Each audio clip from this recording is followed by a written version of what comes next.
Welcome everyone to the Lone Star Collegiate Invitational at the Freeman Coliseum in San Antonio, Texas.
Good luck to competition, ladies.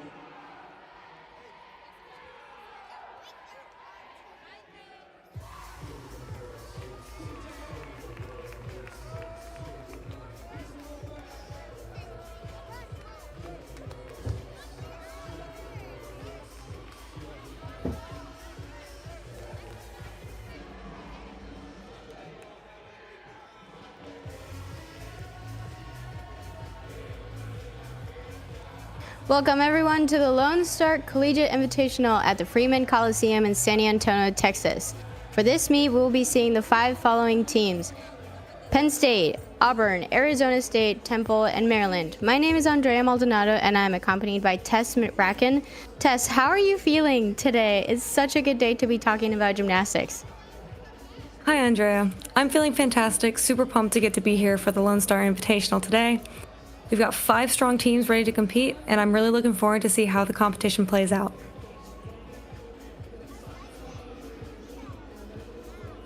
I think it's time to talk about some of the coaches and the staff here accompanying us today.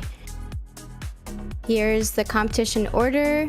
We have Penn State starting in vault, uneven bars for Auburn, balance beam for beam, and Maryland going on floor, and then we have Arizona State in a bye. Tess, what can you tell us about just starting a competition in a bye? I think that's just so much pressure. Starting the competition on a bye has its pros and cons. As an advantage, you don't have to take a break in the middle of the competition, but you do just have to sit around waiting for it to start. Now, starting on vault, we have the Penn State Nittany Lions. They are led by head coach Sarah Shire Brown, who is in her 8th season as head coach. She is supported by newly named associate head coach Ralph Rosso and assistant coaches Rachel Innes and Paris Olympian Lindsey Brown. It's the Powerhouse Coaching Squad. They were named the Northeast Region Assistant Coaching Staff of the Year last year by the WCGA. Speaking of last year, they ended the season with a 196.825 as their NQS and a high of 197.05. They already started their season with a score last week of 195.775, which was a new home season opener record, which puts them just at number 9, only 2 ranks below our next team, the Auburn University Tigers.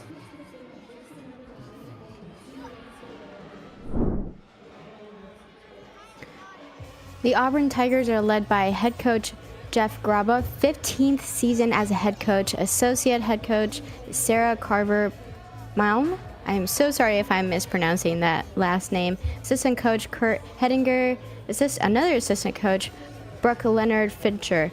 2024 scores coming up next here.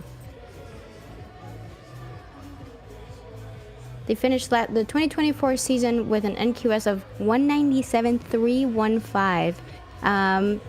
And they started this, mind you, they had a 2025 season 197.725 as a season high and finished 20th in the season last year, 17th in the preseason rankings all throughout.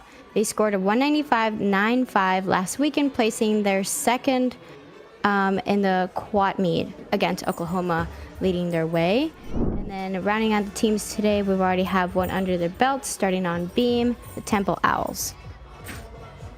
Temple University is led by head coach Hillary Steele, and she's in her 2nd season as head coach. Prior to that, she did 1 year as an assistant coach for the Owls. She is assisted by assistant coaches Brittany Miller and Joel Shugart. They are all in their 2nd season as a coaching staff, having made their debut last year. They ended last season with a 195.465 NQS, and their high for that year was a 196.225.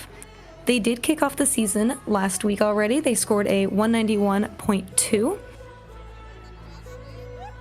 And they are coming in hoping to do better this week. Next up, we will see the University of Maryland on floor. The Maryland Terrapins are coached by Brett Nelligan, 16th season as a head coach, and they're also accompanied by assistant coach Aaron Dooley, JJ Ferreira, and Morgan Epps. Next year, we're going to see their NQS, which in the 2024 season, it was a 196.790, and their 2024 high score was 197.3. So it's amazing scores. Maryland has not had their first season, their opening competition of the season, so this is going to be their icebreaker today. I'm really excited to see what they're going to do next. And lastly, we have the Sun Devils, Arizona State.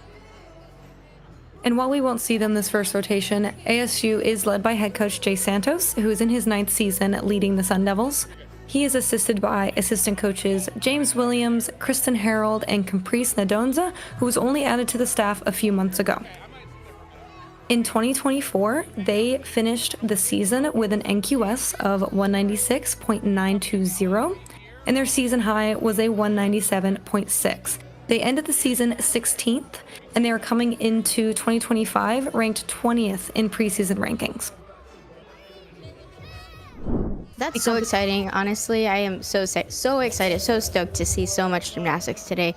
I don't think people realize 5 teams is insane in one competition. It's going to be a lot, and it's going to be super tight.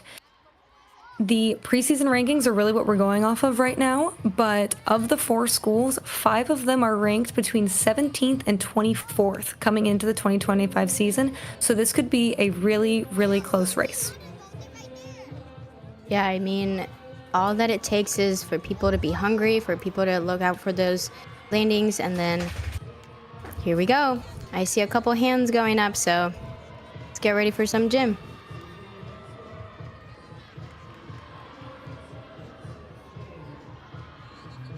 Auburn is starting out on the uneven bars. That should be Olivia Hollingsworth. Very nice routine so far.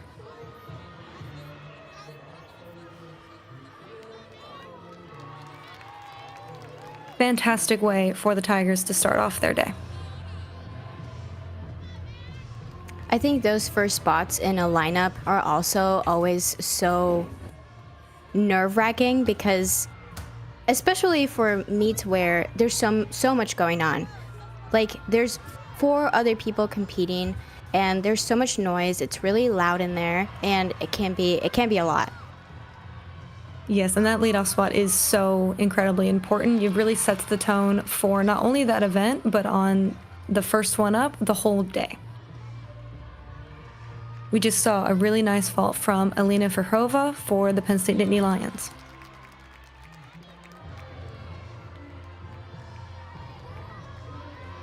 What about starting on odd events like beam? What can you tell us about that? Starting on beam, we may have just seen kind of how those nerves can get to you. It can be great to, a lot of people say the meet doesn't start until you go to beam because it is such a finicky event. So starting on it, if it goes well, it's great. It's out of the way. It's under your belt. If it doesn't, you have to move on and forget about it and make sure that the rest of the meet is as good as possible. Yeah, for example, we had a little mistake here by Mariella Brooke in beam. She had a fall. So how do you think mentally athletes are able to recover from that? The remaining athletes in the lineup are going to want to stay focused. I know a lot of them probably didn't watch her routine, are not even aware that she fell, and that's what you want. You don't want to feel that additional pressure when an event such as beam already has enough pressure built into it.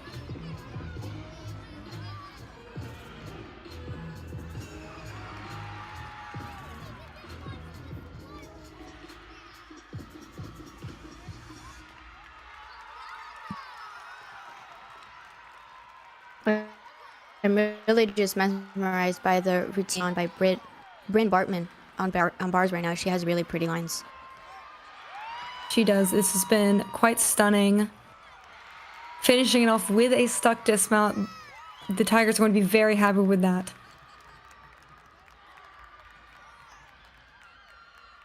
I think Auburn has been a team that has, throughout the years, just proven that they want so much more. And I think it's just kind of key to start the season, the 2025 season this way. Just they look really hungry, they look really excited, and they're gonna want to dominate today, which is kind of the goal for every team. But you can tell by their energy right now that they're kind of stoked. Exactly. All of these athletes have put in so much work in the preseason, and they are just really amped up to get to show off that effort that they've been putting in.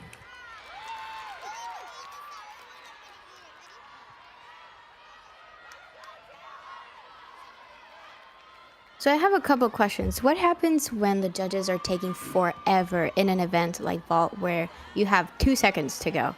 How do you deal with that? When an athlete is made to wait, you really want to focus on staying relaxed, not getting too in your head about it. Maybe go back to the chalk bowl, re-prepare, start over. That way you're not staying so focused for so long, because then you can kind of burn yourself out a little bit.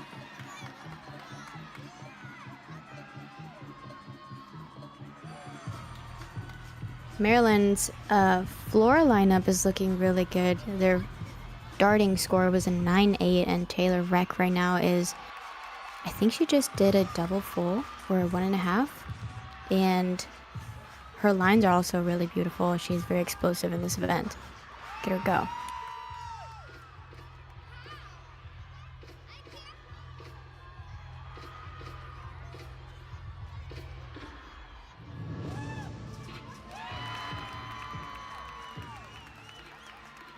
Another very nice bar routine for Auburn, and it does now seem that Temple is going to have to count a fall on the balance beam, which is something that really any team hopes to avoid. But now the rest of the lineup needs to go up and really cover for their teammates and have their back in this moment. Yeah. Also, I've noticed that, and this is going to be kind of common in the 2025 season. I've noticed that people are doing less floor passes, but Taylor Reck has done 3 passes today, which is really exciting for unique. It's had to become now the unique routines when you have 3 passes. Why do you think that happens? Yes, the 3-pass routine has become more of the minority this year, and it simply comes down to taking advantage of how the code of points is written. It's always been an option, but in recent years, more and more schools have become aware of how they can only do 2 passes and supplement with some leap passes, which ideally leads to less deduction opportunities.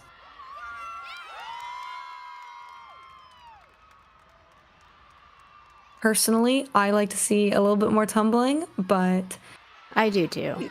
you know, they are all chasing that 10-0 score, and so they will do whatever it takes to get there.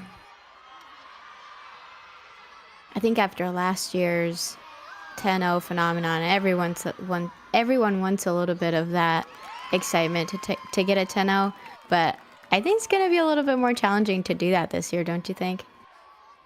I agree. I think, you know, the scoring is a bit tighter this year. There's a couple new initiatives in place. And so hopefully we'll see a little bit more widespread scores, not as many 10s, a little bit higher standard for those scores as they come through this year. Speaking of which, right now, all of the teams are ranging under the 9.8 to the 9.825 scores. No 9.9s so far. And I think it's getting pretty close, like you mentioned at the beginning. I think the only ones that have some catching up to do is going to be Arizona. Obviously, they're in a bye right now, so all those are going to come into play a little bit later in the competition. But so far, everyone is pretty even. Yeah, I think coming into today, there's not going to be a clear winner. There's not someone who is going to be miles ahead of the other teams. And so I think it's going to be a really exciting lineup today. Someone I am particularly excited to see today is Kirsten Johnson from Temple. I have a little bit of a fun story about her. She transferred from Talladega College this year. Talladega did not, make it to the 2025 season, such as Lindenwood, and they had to close down their program, which is super, super sad. But she is running with her talent. Like, this girl has 4 first-team All-American titles in NCGA division, and she is a powerhouse. She's very confident. She has the attitude to be here, and I'm honestly really looking forward to her this season and the next 2 seasons, because she's only a sophomore. She's great. Yeah, she definitely has some star power that she is bringing to the Owls this year, and I think she is going to be quite the mainstay in their lineups.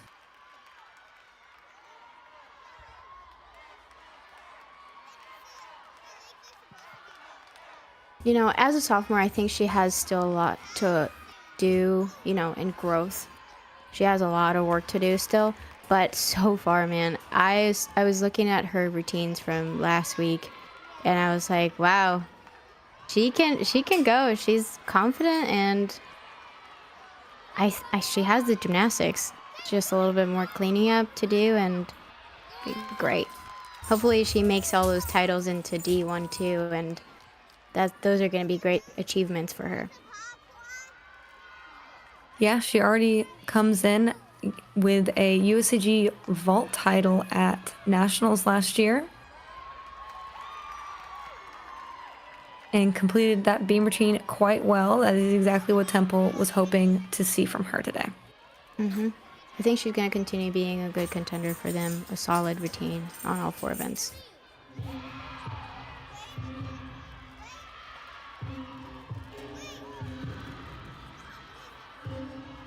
I do want to point out, I saw a little fall there on vault, on a 10-0 vault, which is a little bit disappointing, but it's also kind of normal when you don't have enough takeoff to go off of the vault table, and then you're doing a 1.5. That's a blind landing, so you will be leading with your heels, and that can be a tricky way to kind of save that landing.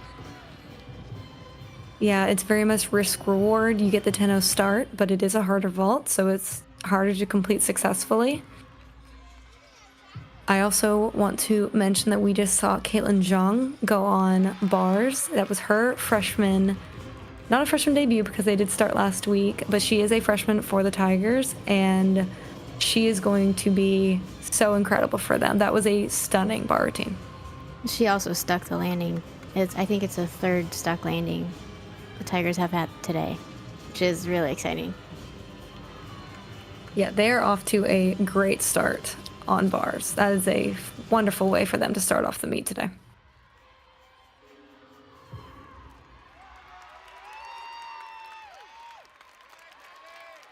Just to mention, Zhang was the very last score that would count for this lineup. Right now we have an exhibition on bars for the Tigers, Alex Irvine, and these spots are actually, I would say they're even more nerve-wracking. What can you tell me about an exhibition spot, Tess? So the exhibition spots are, they're exactly what they sound like. They are just for exhibition. They don't count for a score. They are really to get more experience in the meet environment under your belt, get a sense of those nerves and how it all feels.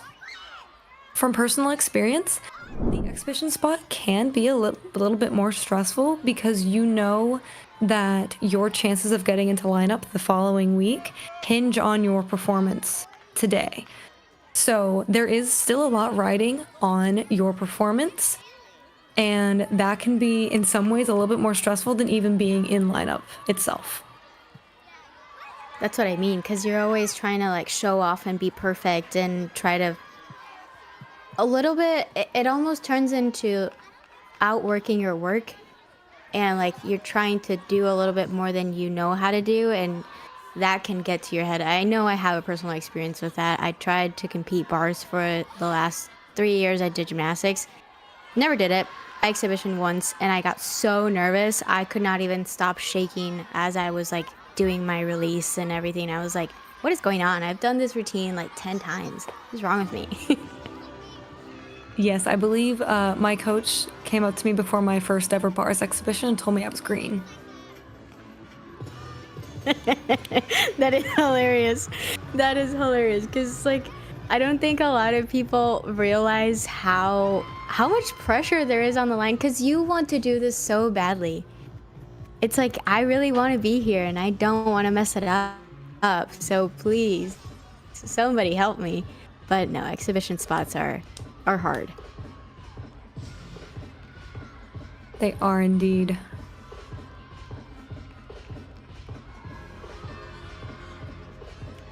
And that was Brooke Dunabedian anchoring beam for Temple. Hit her routine exactly like she was going to want to. Unfortunately, the Owls will have to count one of those falls from the first two routines, but they covered very nicely and did not have any major mistakes the rest of the lineup. I'm really glad to see that. I remember, beam was always, for us at least, was always the event where the energy kind of died down because everybody was kind of holding their breath. And I've personally found that whenever you keep your energy up and you keep your spirits like where they should be on beam, it will make you even better.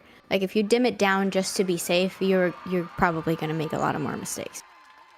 I completely agree. You can't get super tight. You can't get super tense. You just have to go up there and you have to just beam. Yeah, it's a lot easier said than done, guys. We understand this, but I'm just really happy to see them finish off strong and not carry out with like a domino effect of mistakes.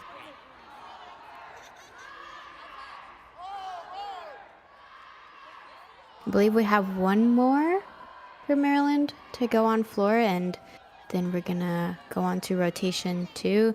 But so far, so much gymnastics, and I personally apologize for not sticking to every single routine, and we have had a more conversational approach to this, but it's just so much gymnastics going on and everybody's doing so well that you kind of have to take it in for a second. Yeah, quad meets are always incredibly hectic. There's a lot going on. And then we have a 5th team, so we're not even seeing all the athletes out here on the floor right now. I know. I'm excited to see ASU. ASU is one of those teams that have been progressively growing and increasing their difficulty and depth, and their energy has gotten a lot more confident and they have been more grounded in their craft. And I think this is already a great meet, but once they come out onto the floor, this is going to be great.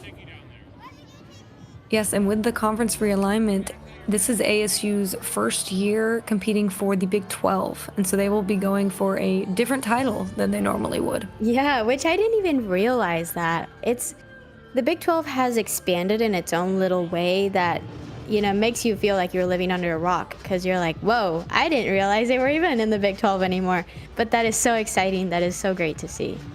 They get to face a whole new realm of different teams. Beautiful full in.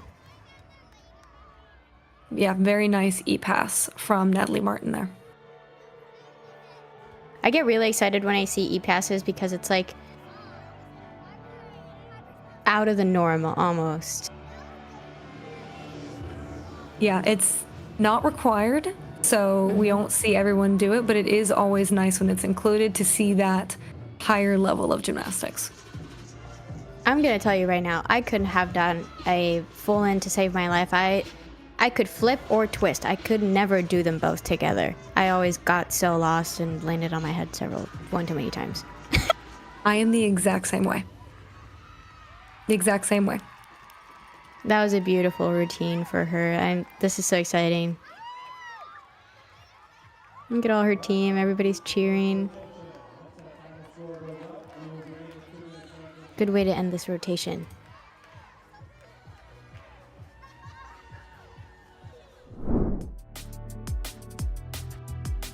All right, we have finished the first rotation here. Penn State with a 48.85 on vault, Auburn with a 49.1 on bars, Temple finishes balance beam with a 47.65, and Maryland rounds us out with a 49 even on floor. So currently the Auburn Tigers are leading, but not by much.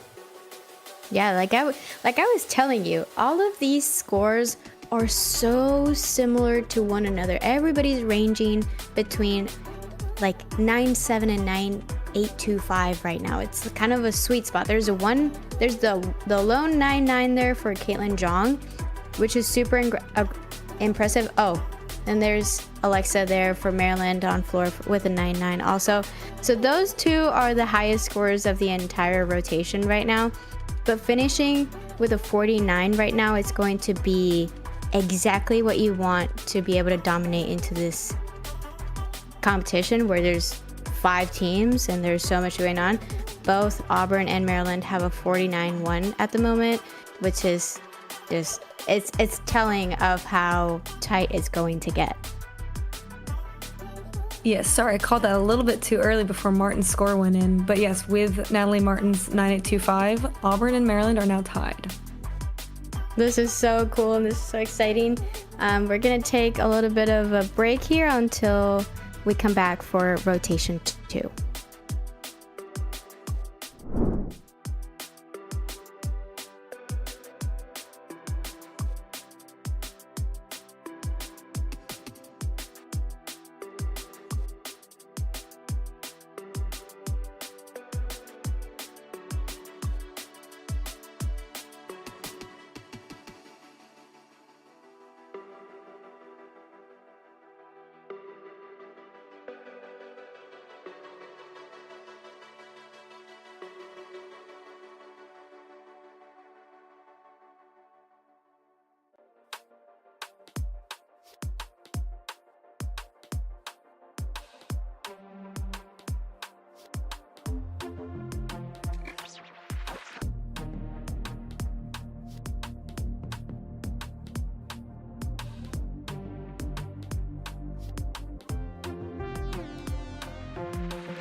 Welcome back, everybody. We see everybody doing their touch warm-up here. Tess, I wanted to talk to you about some of the details here.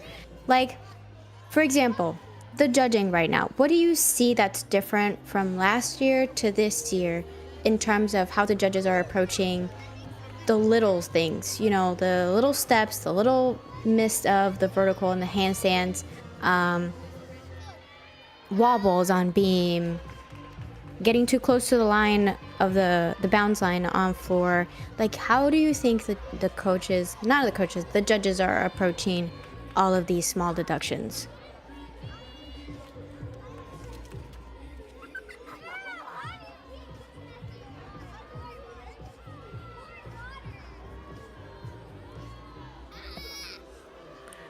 I think this year we are seeing the judges be more confident in taking those deductions as they come up. They are taking larger deductions, they're taking them more often, and a lot of that is coming down to a new initiative in place where the judges are being judged themselves. So there is an oversight board this year that is going back through and judging all of these meets and comparing their scores to the scores that were given in the competition. And based on how closely those scores match, that determines who is going to be judging in the postseason. And so ideally what happens is you have more fair scores across the board, and it's a lot more consistent. You can really compare a team that's on the East Coast to the West Coast more accurately than in previous years. I was going to say, and sorry to interrupt you there, but okay, just for some background, in 2023 we had 83 perfect 10-0s, and in 2024 we had 87, a whopping 87. That is madness. That is so many 10-0s. And so far, like we were mentioning in the calls prior to this stream, you know, this is the first time since I think 2023 that there hasn't been a 10-0 in the very opening of the season, which is super Yeah. exciting because everybody's like at the same playing field as of right now. Yeah, since 2021, we have always had a 10 in the opening week, and we didn't this year. So I take that as a positive sign that we're going to see a little bit more, a little bit harsher judging. And honestly, in my opinion, that's a great thing. That's good for the sport, that's good for the athletes to see where they really need to improve, and it can help separate the good from the great. Yeah, which is also kind of it gets rid of the myth of, oh, we're never gonna get scored at so and so's school, or we're always gonna be behind, and the underdogs become a little bit more of like a potential contender. You know what I'm saying? Like there's not that big of a gap to say, okay, we already know who the top 10 is going to be from the get go. At least that's the Exactly. way I see it. No, I agree. And I do think with the judges being judged, we are going to see a lot less of that team bias to where people just assume they're better because of the team that they're on that has been historically good. And I think that can cancel some of that out. Yeah. So stay tuned, people. 2025 season might bring some of the biggest surprises yet. And I'm here to be surprised. I'm honestly all for it. Yes, I'm ready to see how the year plays out. All right. It looks like we're about to get rolling with rotation, and I see some of the hands going up there. So just to recap, rotation 2, vault is on for vault. Maryland is on vault. Arizona State is on bars. Balance beam goes to Auburn, and Temple is on floor. Yes, so this is the first we are seeing of the Sun Devils. And Alex Theodoro is starting them off. Beautiful routine so far. Very, very nice lines. Great overshoot hand. If there was something I couldn't do was those darn toe-ons. There's no enough back flexibility in my body to do that. So kudos to her. Yeah, great way to start off their meet. And now they're done with their bio rotation and won't have to take a break in the middle of the competition now that they've gotten started. So if I have this correct, Penn State currently sits at a bye. I am so curious because in my career I never took that many buys, so I wouldn't know how to handle that. But how do you go from such a dynamic event like vault to a full circle stop? You have to be strategic about the buy rotations because you want to stay focused, you want to stay in the zone, but not so much that you're exhausted by the time you come out of it. So you go back into your locker room, you're playing your pump up music, you're doing some rehab, you're refueling, but you're still staying focused. You know, you're not really on your phone, going on social media. You want to stay in the moment so that when this rotation finishes, you can come back out like nothing happened and pick back up right where you left off. Yeah, I totally agree with that. I think or at least for me, I only did one event during my career. Oh, that was a gorgeous finger on bars there. Um, yeah, like I was saying, I only had one event to do, so basically my entire meet was a bye. I just had to safeguard my energy for my floor routine, and then it was over. But I would imagine having a bye and then having to go back to the competition floor is just crazy.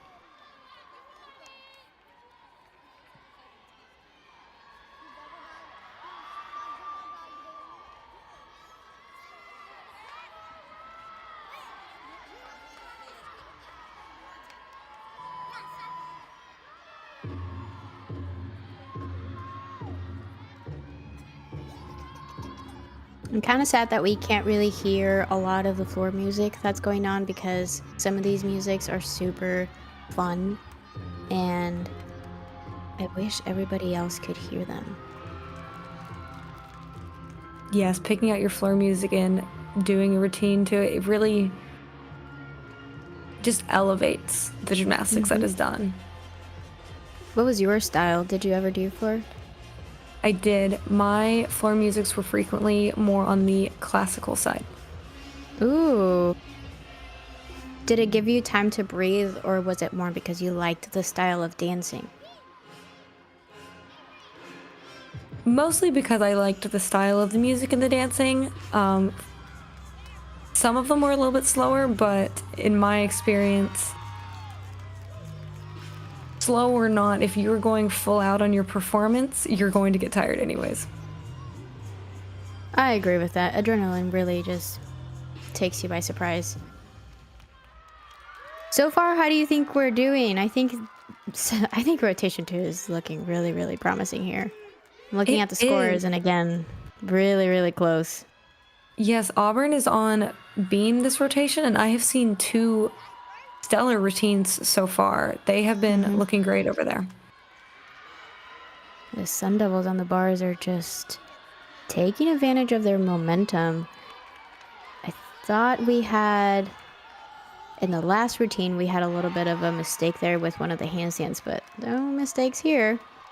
Stuck that landing and just having fun with it, honestly.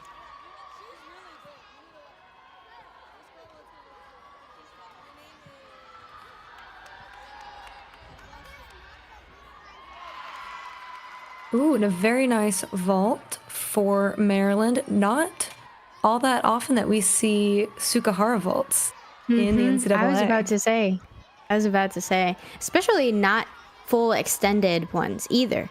Like, you probably will see a lot of tuck fulls like coming from a Sukahara, but not a lot of, extended full outs. Like, that is, I will tell you guys, that is one of the most complicated vaults there is ever. Like, because you're not coming facing, like, front facing the vault, you're sideways, and so your second hand plays an epic role in this vault.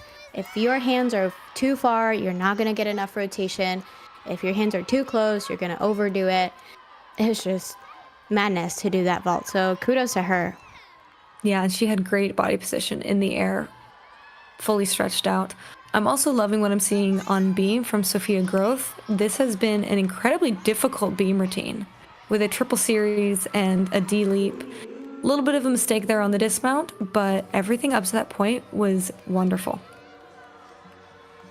I think I'm just so taken aback by the fact that Arizona State right now is killing it on bars that I am just kind of blown away, to be completely honest. Yeah, they are definitely starting the season the way that they want to. Beautiful double layout, very floaty. And Kirsten we were talking about, I was going to say, we were talking about her last rotation. Kirsten Johnson is on floor right now. This is where she shines. She has a lot of power. She's like electric, I would call her. See, that girl can bounce. Yeah, this is what I mean. If you are going full out on your floor choreography, you are going to be exhausted. But that's what we want to see. We want to see the performance aspect, high tumbling, huge leaps, which she has. This is the full package as far as a floor routine goes. Yeah, I think she also takes advantage of the fact that she enjoys doing this. A lot of people see floor routines as like a dreaded routine of cardio, but some people take advantage of the hype, some people take advantage of the energy, and you can see her team giving their all outside on the sidelines, and she feeds off of that. So that's obviously going to play a key role into her routine. And I mean, she flies, literally flies. She does.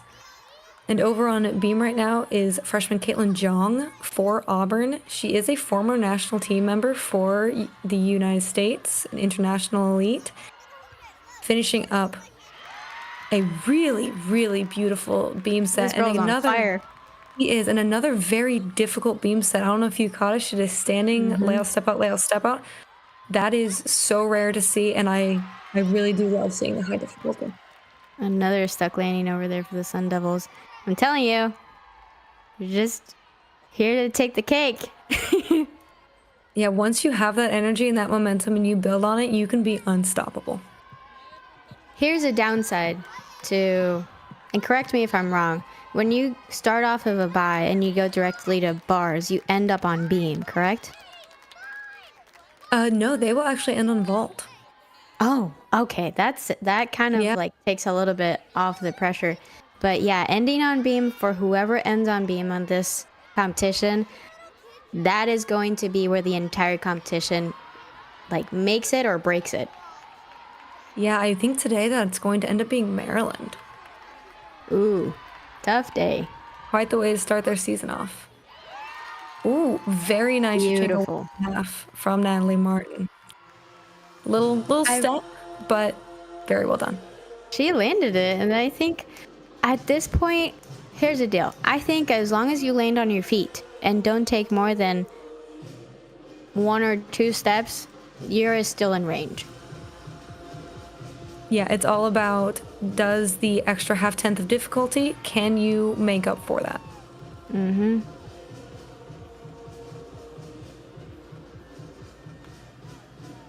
I really like this choreography I'm seeing on Floor by Temple by Summer Rusky.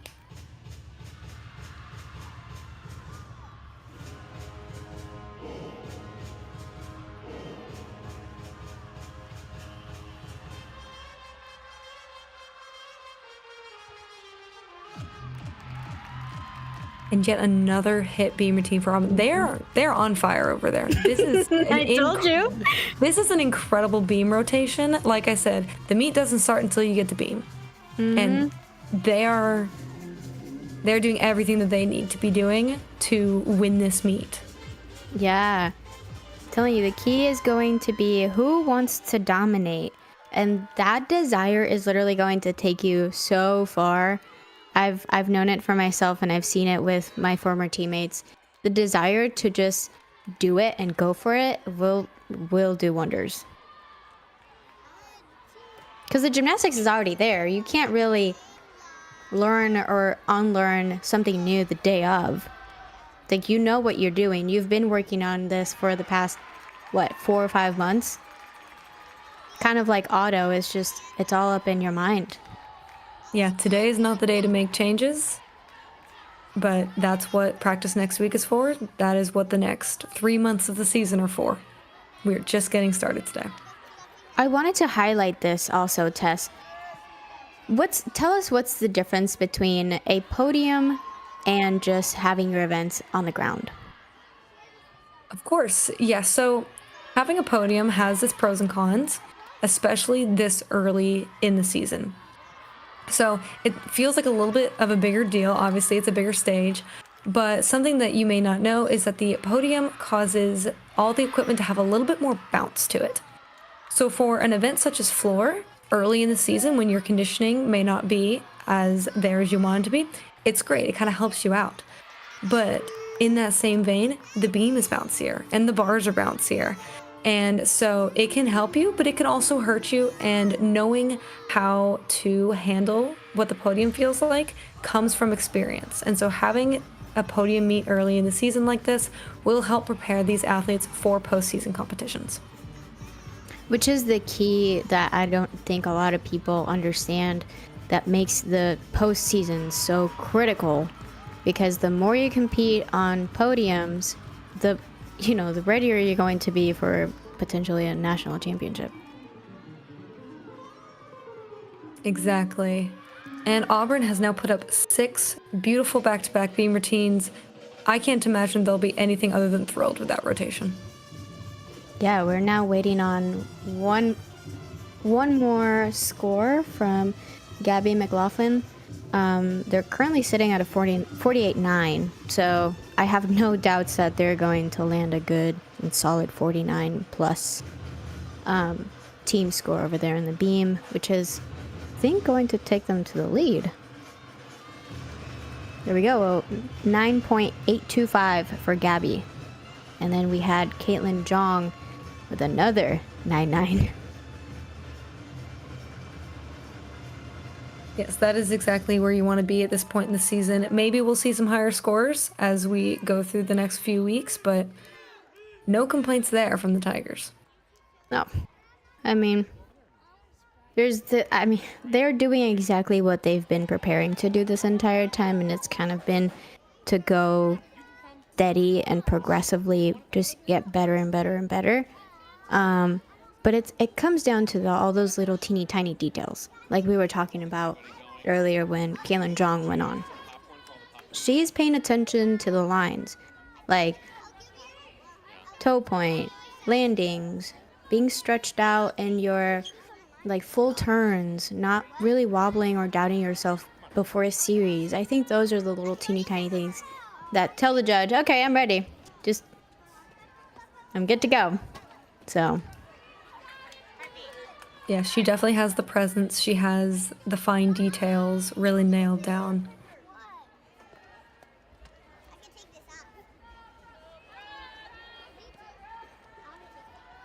I believe Brooke Donabedian is about to close out rotation 2 for Temple, and then we're going to move on to rotation 3.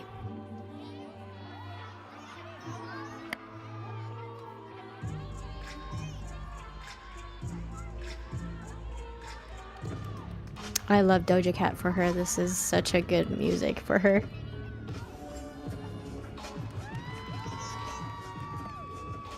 Great opening pass. Nice Rudy back layout step out. Would have liked to have seen a little bit more height on the second skill, but very well done. Love the choreography that's showing off her flexibility for sure.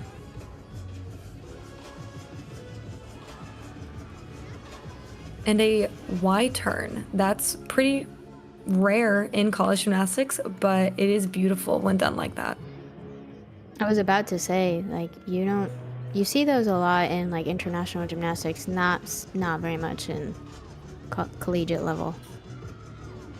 Yes, and while I'm not as big a fan of two pass routines, it does mean that we see more dance elements like that and see a little bit more variety on that side of things.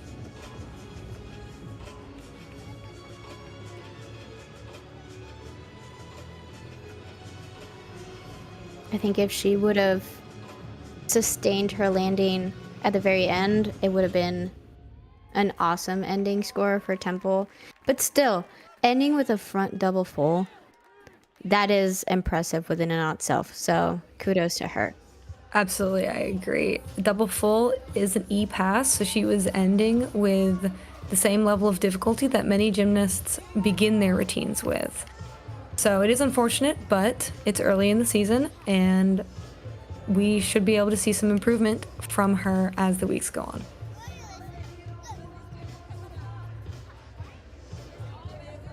Okay, and that caps rotation 2. Soon here we should be able to see an event summary. I think the highlight of this rotation was probably Beam. Beam was great. I completely agree. Auburn did a fantastic job on Beam. Their lines are beautiful. Toes pointed, knees straight. You're not seeing any loose gymnastics. Very, very well done on their part. So, I believe you used to do Beam, correct? I did, yes. So, what does it take for you to truly just nail down those little teeny, small details? I was never a beamer. You couldn't have paid me enough to do that. But, yeah, like, how do you really just hone in on those small details for a beam routine? Honing in those small details is really something that you want to get to during practice. You know, figure out how to keep your knees straight on all your skills, point your toes, stick your smile. All of that is in practice. Once you get into competition, it is a different beast entirely. Staying on the beam is quite difficult, in case you were not aware. And it takes practice being able to compete. I had my own struggle through that, went through a whole journey, and so I had a personal strategy for how I stayed focused at meets. I know other people have their beam songs, or they think about certain things. They have cues on each skill. I personally did 8 counts from start Wow. to finish, and that's how I stayed focused. But it really varies per gymnast. That's awesome. Well, speaking of which, we have the event summary here. Maryland ending with a 48.550 on the floor. On the vault. I am so sorry.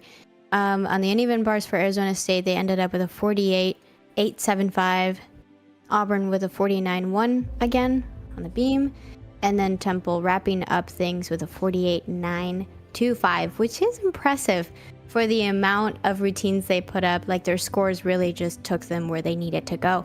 Auburn, as you can see on the lower part of the event summary here, are leading with a 98.2. And so we should be seeing a lot more coming up next, I think. I'm not sure who's going on to a bye right now, but we'll get into the details of that after the break.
And as we come back from the break and head into the third rotation, I'd like to take a moment to thank our sponsors for today's stream. We have Meet Authority Productions, Full Out Collegiate Recruiting, AAI Equipment, and English Bulldog Grips. Speaking of English Bulldog grips, those were my trusty grips. Those are really good grips. I'm not gonna lie to anyone. They lasted forever. For me, they were thin enough that I didn't feel like I was going to slip off. I always was super afraid of slipping off the bar when the width and the thickness of a grip was too much. And so those were the perfect ones for me, at least. For me, it's been long enough that I could not tell you for the life of me what brand I used. Feeling pretty old over here. Yeah, that was part of my juju. Like, if I ever changed the way I used my grips or the brand of the grip, I would have never touched bars ever again. I was slightly superstitious with my gymnastics, and so things had to be very consistent and the same throughout my career. Otherwise, I was gonna mess up big time. So I want to hear your thoughts. Are you a buckle girl or a Velcro girl? Oh man, okay. So I have a cool story about that one. I've always been a single buckle girl. I tried the double buckle, but it was just too much on my wrist and I couldn't, it was too tight. And I am a I have really double short buckle arms. truther. Yeah, yeah. My arms are really short also, so by the time the second buckle was in, it was like half into my like forearm, and I was like, okay, this is way too much for me. No, that is everything I needed. If my grips were loose, I felt like I was going to slip off the bar, so I would wear Oh, my absolutely. double buckles so tightly that my hands would fall asleep. And that is the perfect way to wear your grips. No, no. That is scary. That is scary stuff right there. I so back so funny story. This is not funny. This was not funny when it happened. It will never be funny. But it's now like I can giggle about it. So I went to Curly's camp once and I forgot. I didn't forget them. I lost my grips before and I didn't say anything. And I brought a pair of Velcro grips as a spare and my hands were raw. Like the side part of my hand was raw because they were not enough, like they weren't tight enough. So the bottom of the wrist part of my grip was peeling away on the side of my hand. And by the end of the camp, my hands were completely raw. Yeah, new grips out of nowhere are never fun. No. It does look like All we've right. started rotation 3. We have ASU on balance beam, Penn State on bars, starting off with Jesse Johansson over there. And then Temple is on vault and Auburn is on floor. That leaves Maryland on the bye. It does.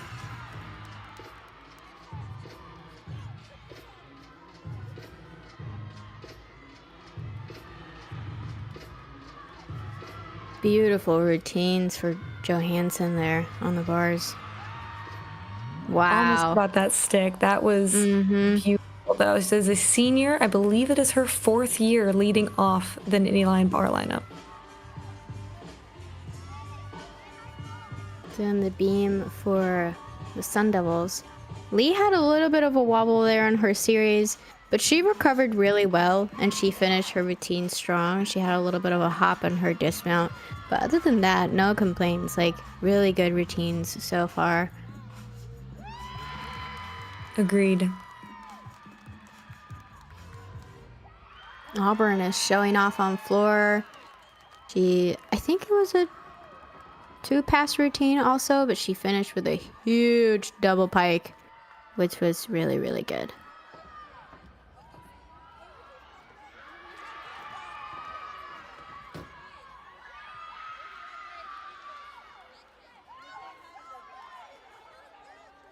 You can hear them saying, "That's so good." Yeah, that was really good. You guys should be proud. That's so exciting. I miss that energy, honestly. Sometimes I think back and I'm like, "Oh, I wish it could be a regular Tuesday where my teammates are just screaming their little lungs away for me." Yeah, the feeling, nothing really stands up to it. All right, we have a lot of gymnastics happening right now. Penn State freshman Elizabeth Leary going on bars. Beautiful Jaeger to shoot over.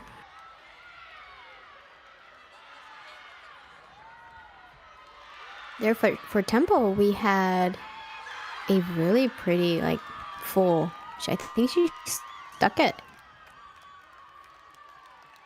Yeah, really good vault. We had a stuck dismount over on bars. Beam has been going well for Lichman for the Sun Devils. Little wobble there, but recovered very well. Okay, so I have a curious question here. What goes through your mind when you're wobbling on the beam? I don't know that anyone has ever asked that. I don't suppose sheer panic is the answer you're looking for. It is, time moves very quickly when you are wobbling, as you are trying to on the fly work out where your feet are, where your arms are, tighten your core, and stay on the beam. I think for me, it just a lot of random noises came to my brain as soon as I asked that. It's like I remember wobbling and just my brain was just on fire for a second there.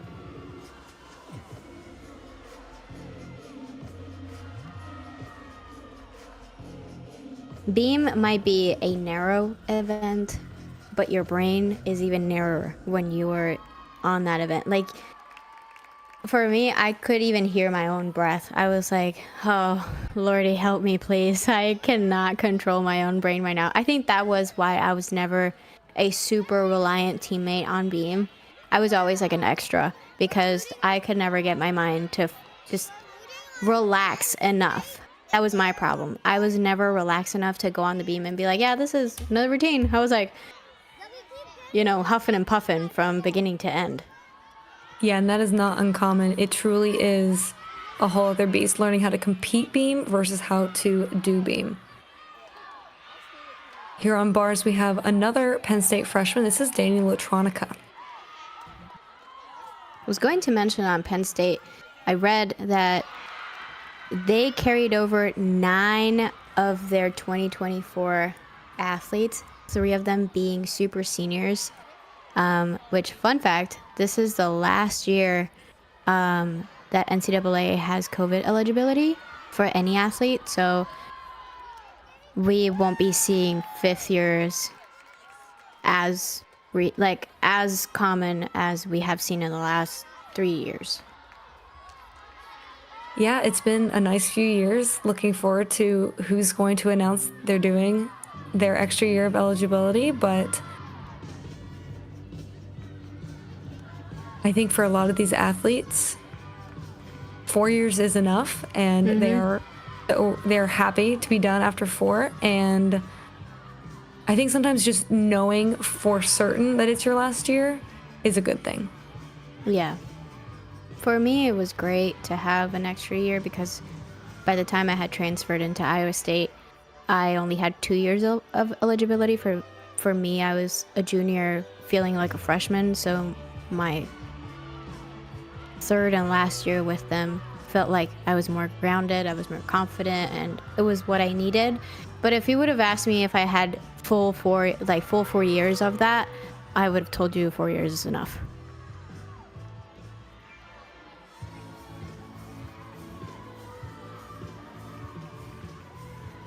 Just a little bit of a recap here. The Sun Devils had a little bit of a downfall there. She had the last contestant had 2 falls, which is a little bit of a pressure point for the Sun Devils, but I don't doubt that they're going to be able to recover from that. Yeah, her teammates should be able to have her back. And speaking of 5th years, we just saw Maddie Johnston on bars for the Nittany Lions. This is her 5th year with them, and that was a stunning routine capped off with a perfectly stuck dismount. That was great. I always giggle at the fact when I see all the mats moving, because I have always been a firm believer that moving the mats is a little bit more of a workout than doing a routine. It absolutely can be. Especially for floor, when every corner needs a different mat. Or even bars where the mat is so thick, you just have to flip it and move it and just roll with the punches. You have to pay attention to who's putting the mat in. Beautiful for Kirsten there. A little bit too much power, but that was a beautiful 1.5. Yeah, great 10-0 start vault for the Owls. But like I was saying, mats can be heavy, people. Don't doubt it. They're absolutely heavy, and truly shout out to all of the managers for all of these teams. They are the backbone of these competitions. See, and I don't know that anyone ever shout outs to them, but our managers, the managers in the NCAA, are treasure creatures. Like, we wouldn't be able to do gymnastics without them. Think of all the times that a manager is able to help you out with the mat, help you out with a drink, help you out with anything.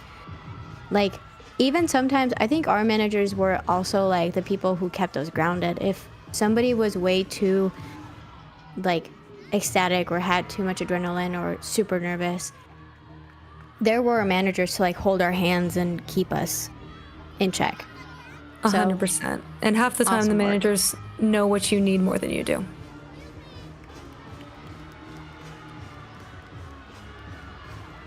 And fun fact, we are seeing Cassie Barbanenti on bars right now for Penn State. She is a transfer from Arizona State this year, so she is definitely seeing some familiar faces today in San Antonio. How do you think that kind of plays into the psyche of all this?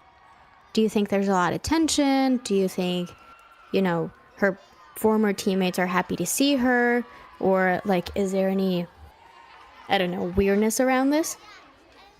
I think it would really depend on, the reasons that you transferred, but given that Cassie is a graduate student, it is very likely that she transferred for the academic programs that were available to her.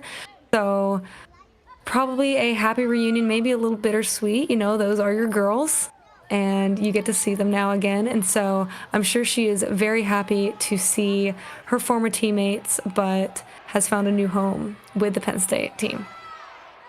And I don't mean to ask that in a mean way. It's always like, I have never been in another team other than the one I was before, so I don't know how that feels, and I'm genuinely curious as to how does it feel to see your former teammates, and how must it feel for your former teammates to see you competing with another team? The closest I can say from personal experience is having former coaches and seeing them be, the new head coach at a different school that you're competing against. And it was always a happy reunion in those times. You want those better opportunities for the people you care about. And so it is really great to see them shine in those new areas. That's awesome to hear, honestly. That's kind of the spirit of the sport. So it makes me happy to hear that, people are able to stay happy for others and kind of applaud their future endeavors. We saw a little mistake there on the bars. She missed her connection. And so I wonder if she has to repeat it, because she did catch the bar, but I think she's going to restart. Yeah, she needs that connection bonus.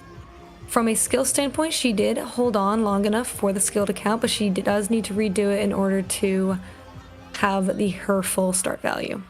Mm-hmm. Fortunately, the 5 competitors ahead of her all hit their routines, so the Nittany Lions won't be counting a fall, but Wow. You never want to fall, even if it doesn't end up mattering.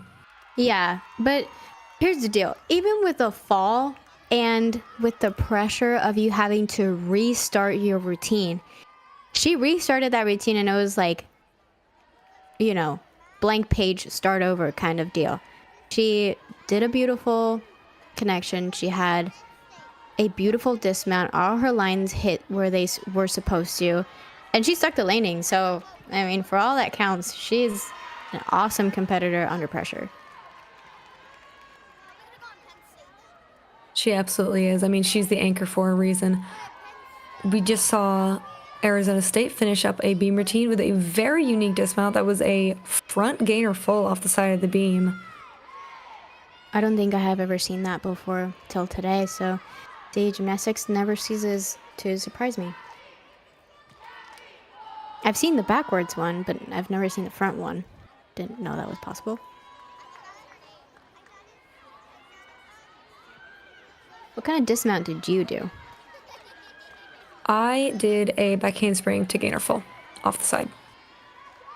Oh. We see it occasionally here. Yeah.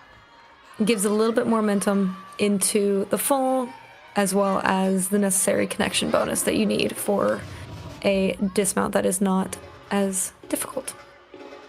How do you not hit that hanging foot on the beam? Because you have to hang a foot to do the gainer. You do. It's all about momentum. It's very physics-based, and it all works out, but as soon as you push off the side, there's not really the concern that you're going to hit the beam again. I love the floor music Auburn has right now for McLaughlin. It brings me back to my floor days.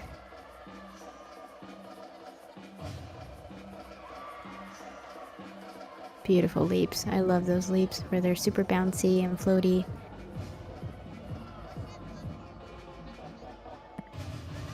And fun fact about Gabby McLaughlin, you mentioned her choreography. She does her own choreography as Ooh. well as many of her teammates. So That is awesome. yes, it's really great. Not every gymnast can choreograph, but she's one of the ones who can, and she does a great job at it. Beautiful. I think it's very interesting when I see athletes kind of like land a tad short and they're able to mask it by doing a lunge. I don't know if you noticed that. And this, I mean, this is all technicality that people knows, but I always find it very interesting because you have to think on the spot to do that. And you have to be so in tune with your own body to be able to like lunge out of a short landing that it always looks very impressive to me. Yeah, it's a sign of an experienced competitor for sure.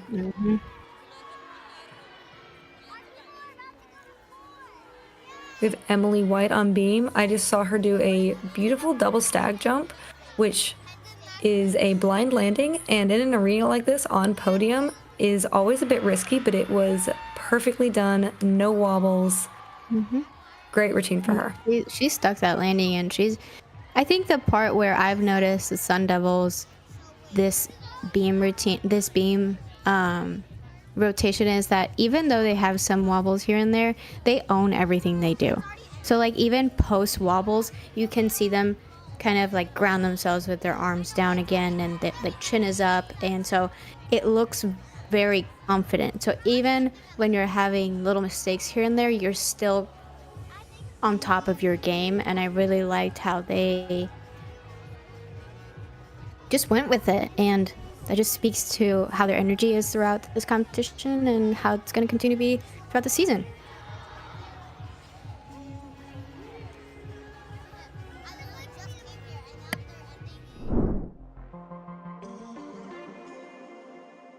All right, so this is rotation 3 event summary. We have Temple ending with a 48.625 on vault. My goodness, I keep mixing those up.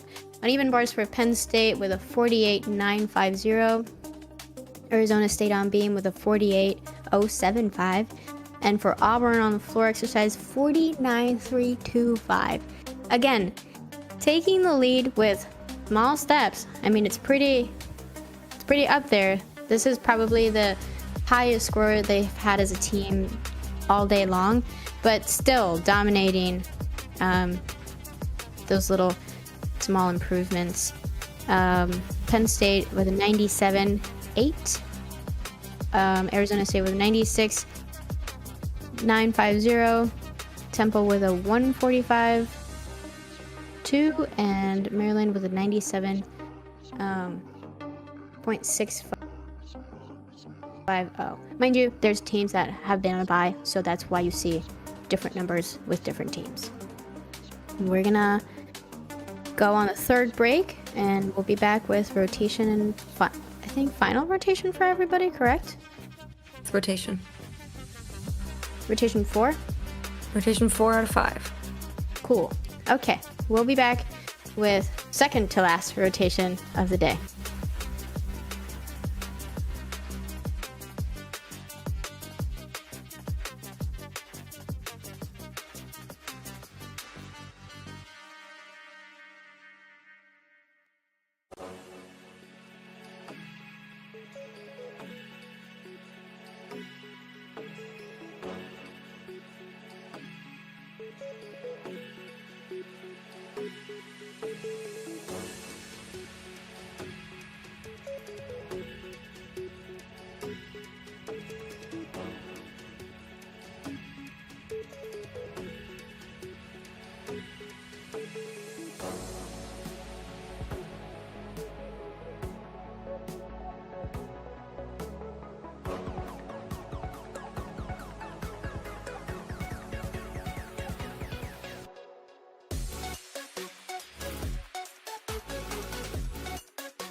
Preparation is everything. Especially when there's a lot on the line.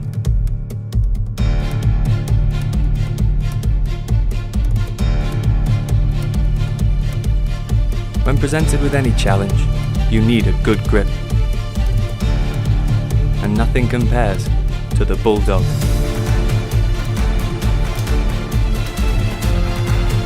Made with premium leather and double-stitched dowels, English Bulldog grips provide the most reliable grip under even the most perilous of circumstances.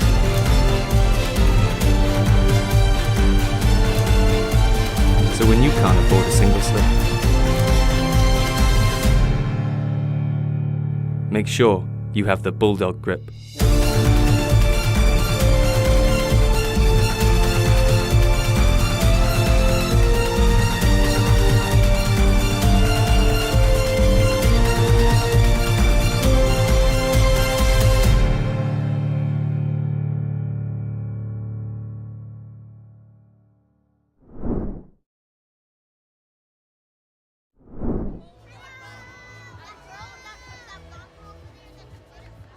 All right, and we're back, everybody.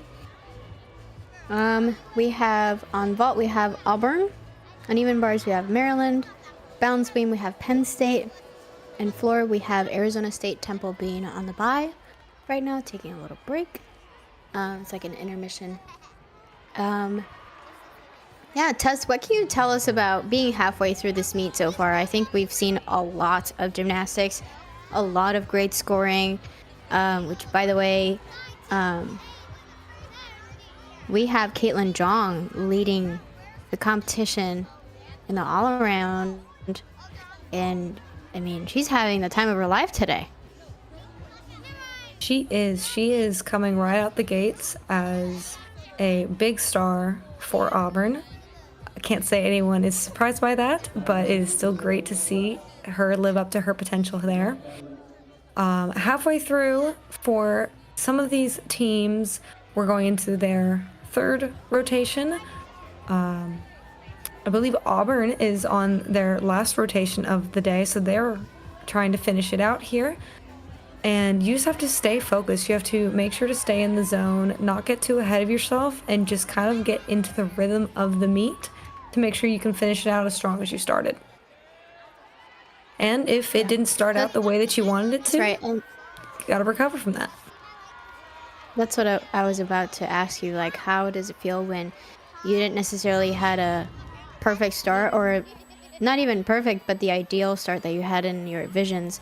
How do you kind of build yourself up after you don't have the ideal start to a competition? Yeah, one of the things that I have heard frequently discussed for gymnastics is you have to have a short-term memory. If you did well, you got to forget about it. If you did badly, you got to forget about it. What happened on bars does not impact what's about to happen on beam, and that applies whether it went really well or really badly. And so just keeping that short-term memory and focusing on what's in front of you is what's going to get you through the meet and finish how you want to finish. That is awesome advice for littles that might be watching and tuning in. I think those are going to play in really key into future competitions, future preparations, and stuff like that. It's all about being able to take the next task and running with it and forgetting about what you just did. Exactly. Very good lead off on bars for Maryland. She did a Stalder double back, which is always nice to see Stalders in college. They are not super common. Mm-hmm. And this is a freshman leading off the beam lineup for Penn State. That is also something that is not that common. Typically you see a little bit more seasoned competitors as your beam leadoffs, but her leading off this lineup for the Nittany Lions shows that she has the mental strength to do so. Which is also very curious. Yeah, I was about to ask you. It's very curious when you see freshmen, not that is an anomaly or anything like that. But when you see freshmen leading the way and leading the competition altogether, those are kids that have probably been ready for this moment their entire high school career. So when they get into the big stage, they just thrive under pressure. And nobody could have told you that other than giving them the opportunity to compete. Exactly. And especially for an event like Beam, leading off the Beam lineup, starting from your very first competition ever in college, shows that there are big things to come for you later in your career. Yeah, so far, Auburn with a 9.8 with Julian Huff. Maryland with a 9.75. Penn State with a 9.575. And Arizona State with a 9.675. Like I said before, all these scores are going to be pretty tight. Yeah, scores a little lower than you would normally expect, but that's what we're going to be seeing this year, and I'm not mad about it. Honestly, I'd rather see lower scores than like hyped up ones. Exactly.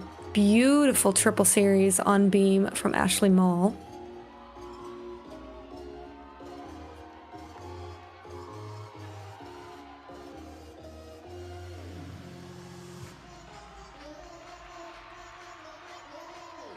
Funny because only bars and beams is going on right now, and the tension is real.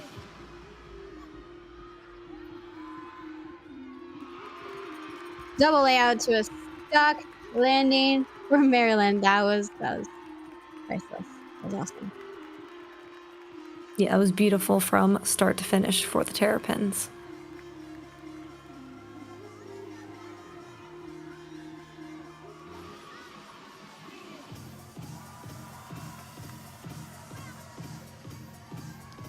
That was a really good routine for Penn State on beam. I think she was very confident. She knows how to handle herself on the beam, and she finished off really good, really strong. Yeah, as I mentioned earlier, the podium does make the beam a little bit bouncier.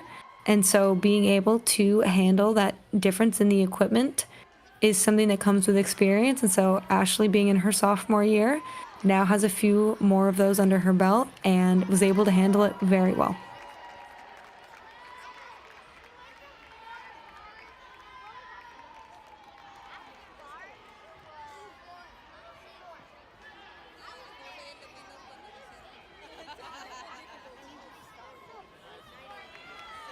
I wanted to talk to you about something quite curious. What would you say the difference is when you go to an arena where nobody's hosting versus when you go to an arena, to like a home arena of another team? I feel like when you go to a neutral site, there is less built-in energy. So you kind of have to make that energy yourself. When you're at an arena in a school, there's always going to be that base level of energy from the home team and from the home fans. And that's just not the case here. So you have to make that energy yourself to be able to get through the meet. And I think that's kind of hard to do sometimes because I don't think audiences or people in the stands realize how important having an audience is altogether. I mean, the difference between, let's say, for example, COVID arenas where there was nobody there. It was really hard to keep up with you having to input and like create energy rather than feeding off of energy from the crowd because you had no crowds up there. So that's kind of where my question comes in, because in neutral arenas you're going to see less of an audience and more of internal noise from other teams rather than, let's say, Penn State hosting a meet. You're going to see Penn State's audience and their fan base come into the arena, and kind of that gives a little bit pushback to the other teams competing. Yeah, situations like this when you have to make your own vibes and really bring your own energy, It's something that's really easy to do when things are going well, and it gets pretty difficult when things aren't going well. So that's the mark of a strong team, is being able to keep that up even when the routines maybe aren't what you were hoping they were. Also, a little bit more on the broad spectrum. This is not necessarily applicable to the athletes that are here today, but total in the NCAA are 15 plus Olympians. That's a lot of talent right there. Yeah, and it's a nice change from years past when many of the Olympians would become professional and would not be able to compete in college. And now with the new NIL rules, they're able to pursue both opportunities, which is really great to see. While she's not competing today, Penn State's assistant, Lindsey Brown, was a Paris 2024 Olympian for Haiti. And so she was over there as well last summer. Yeah, she's the first athlete to compete for Haiti in the Olympic Games, which is worthy of mention because I don't know that people pay much attention to international records. But okay, let's take it back on Lindsey. Lindsey tore her Achilles probably 2 or 3 times in a row. And to not only come back to the lineup on her 6th or 5th year, but after that you take on the Olympics, that deserves an applaud. That's noteworthy right there. So I think for Penn State, she is going to be a major key in terms of coaching, because not only does she have the grit as an individual, she had a grit as an athlete, and I am just very excited to see what she brings to the table as a coach.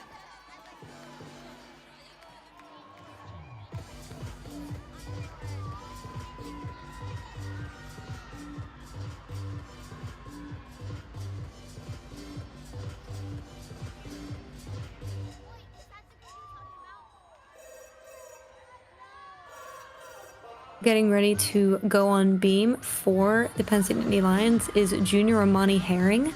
She was actually a 2024 national qualifier on this event, so she competed at the NCAA championships as an individual last year, and she did very well in her national debut, so I am really looking forward to seeing more beam routines out of her this year.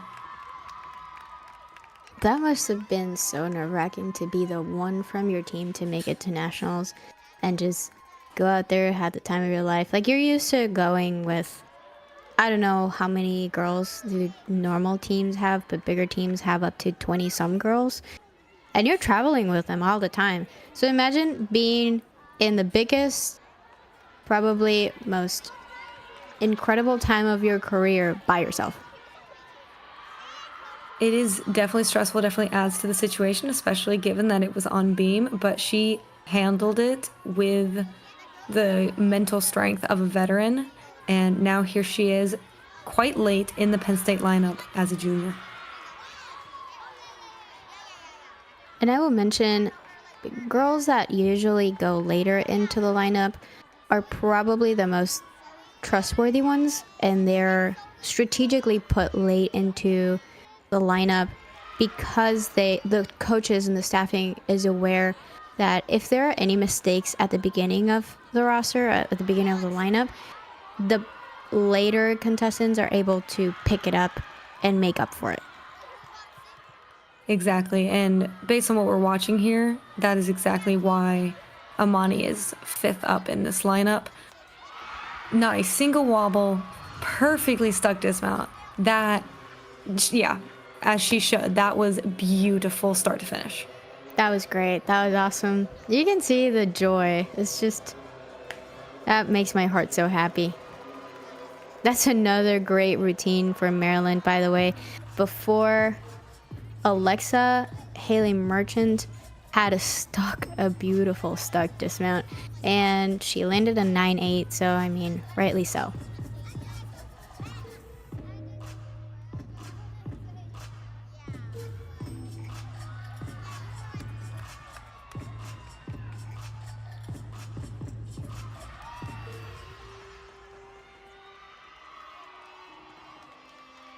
On floor, we are seeing Kimberly Smith, and so far her lines, I am really in awe with Arizona's lines. They are just, their feet are glued together, the lines are super straight, toe points are perfect, and I'm just kind of flabbergasted a little bit. Yeah, and I really Yeah. liked the precision on that jump series right there. Yeah. Rounding out the Penn State beam lineup is fifth-year senior Maddie Johnston. This is actually her third year as the beam anchor for this team. Really solidified herself as that trustworthy spot just as a junior and has stayed there ever since. Can you imagine? Can you imagine being trusted as a freshman to be an anchor, and then all of a sudden that is your spot till your career ends because you've proven yourself so many times? I mean, NCAA gymnastics has what, 13 or 14 meets in the regular season, and if you're going 13 plus times on beam every weekend and just nailing it every time for 3 years straight, people should have an award for that.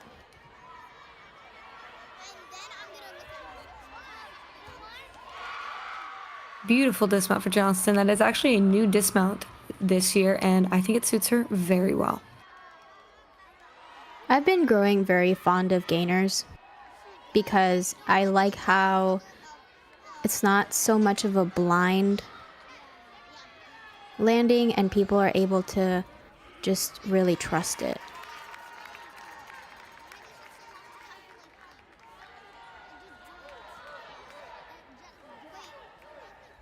Other than that, I think it looks really gorgeous too. It's really pretty, really simple, and it adds like a little dainty touch to your routine.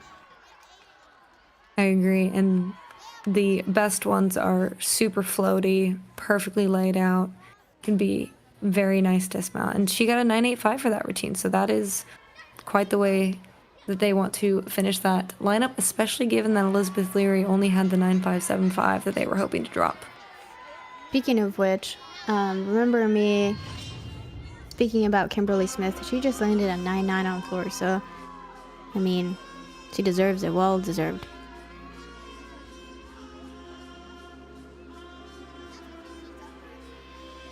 And Amani Herring's beautiful beam routine got the same 9.9.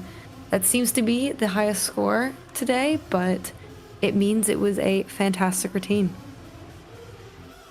Yeah, I think this season we're going to be able to appreciate those 9.9s a lot more for the same reason we've been mentioning the entire stream. These are well-deserved scores because of the difficulty and the dedication to the small details. So this is just really exciting to see.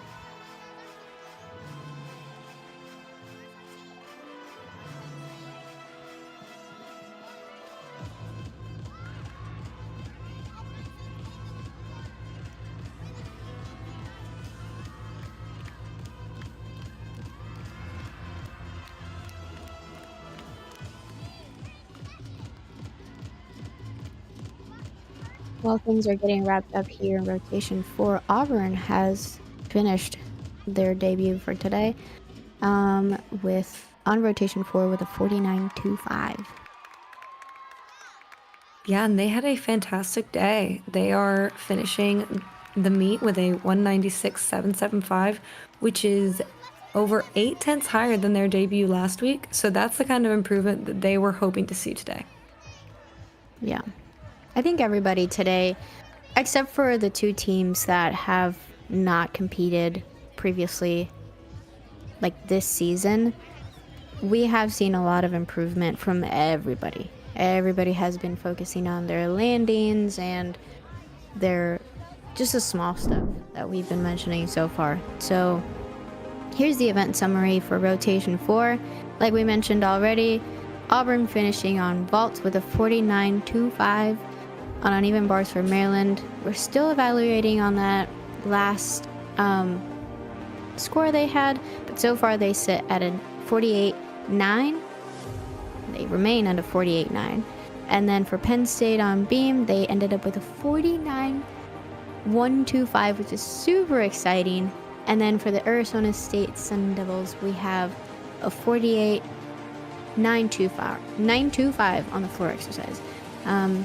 Like Tess mentioned before, Auburn finishes up with a 196-775, and we still have one more rotation, and so we are going to be able to see how everybody else finishes up just after the break.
Preparation is everything.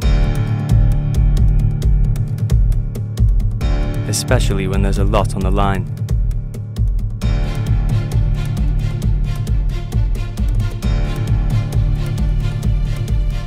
When presented with any challenge, you need a good grip.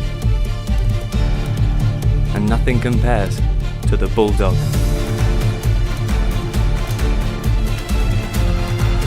Made with premium leather and double-stitched dowels, English Bulldog grips provide the most reliable grip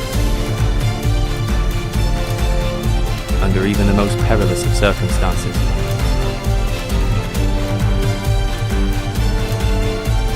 So when you can't afford a single slip, make sure you have the Bulldog grip.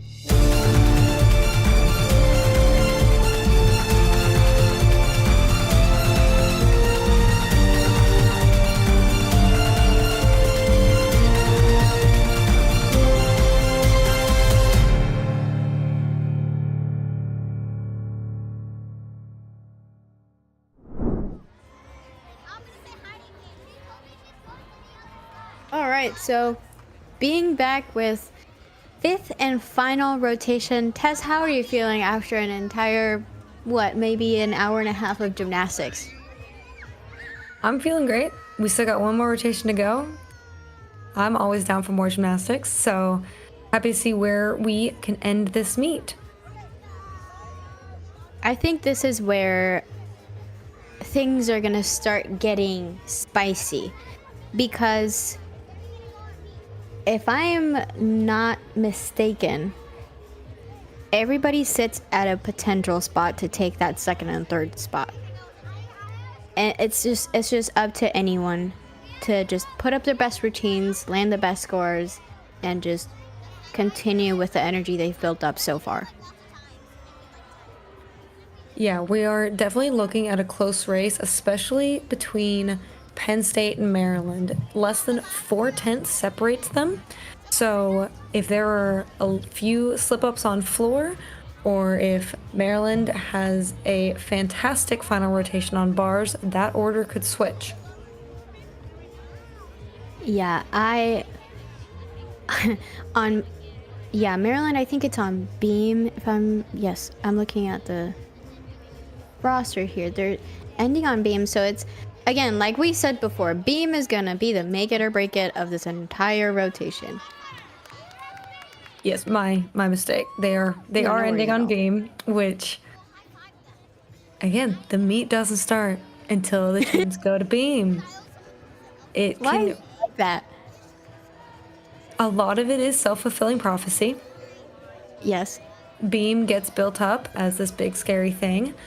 And with nerves and on the podium and all the lights and everything, it can get to you. But a strong beam team is able to stay mentally strong and keep it together and put 6 routines up there, start to finish, and do what they need to do.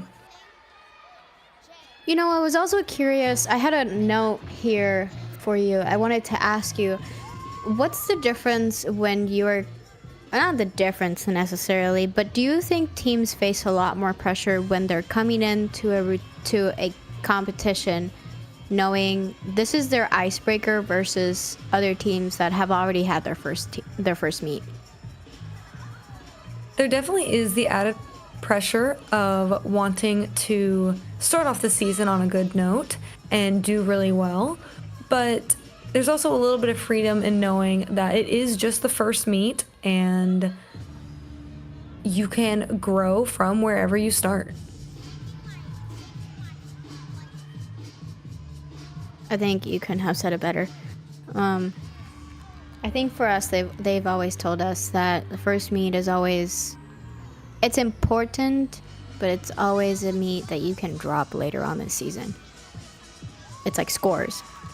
You always have that wiggle room with that 6th athlete that goes up.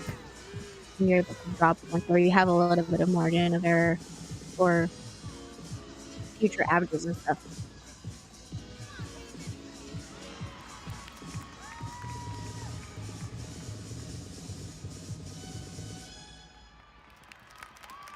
Caroline Lichman with a 9.575 for Arizona State. I think she did a Tsukahara full, but she had a little bit of a shorter landing, which also, judging a Tsukahara will take you sometimes to a lower score because both of your hands, you're coming kind of forward into the vault, and if you don't take off height enough from the vault table, that deduction from you not having enough space from the vault table and the floor will take off some deductions, and I don't think we see this vault enough to even like criticize it at times, so that's why I make that distinction.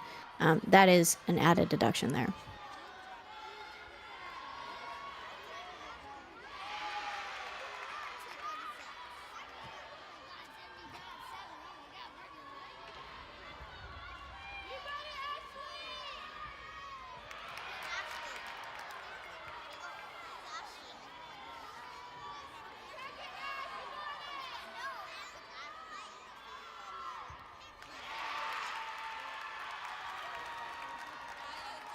Maryland with a stuck landing over there at the beam for Layla Hammer.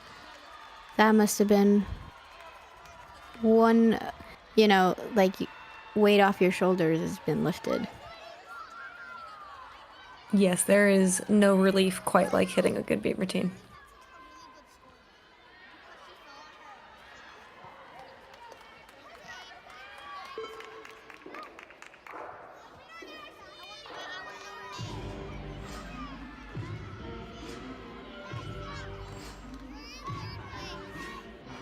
On bars, we see Madison Durunda recovering from several mistakes.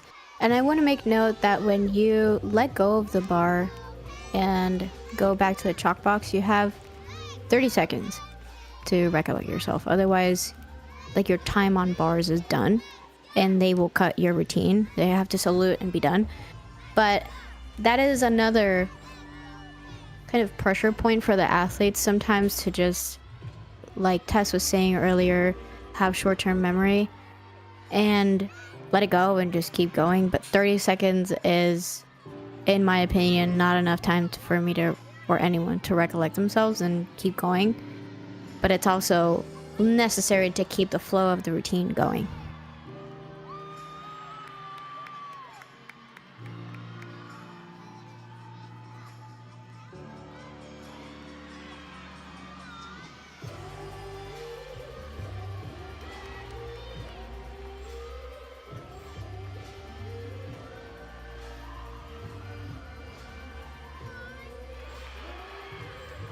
Ashley Mull finishing up her floor routine for the Nittany Lions, doing very well after following a fall in that leadoff spot.